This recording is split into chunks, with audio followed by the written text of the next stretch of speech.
gold futures. In this video, we'll be going over my trade idea of the week and the day-by-day probability model.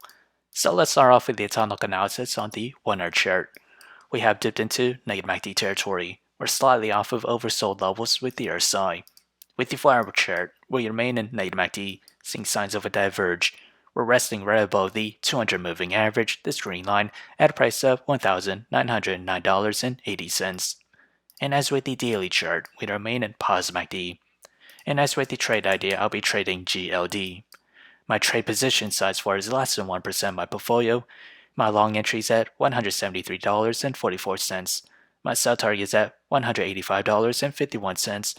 My stop loss is at $168.79. However, if I were to open a short position, my entry is at $187.90, and that is its range here. My sell target is at $178.29. My stop loss is at $192.93. So whichever entry price were to hit first, that'll be my position of the week. So how did I develop these trade ideas?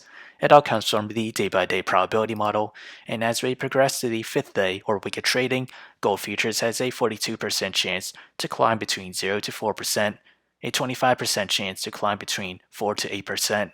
To the downside, it has a 33% chance to fall between 0 to negative 4%.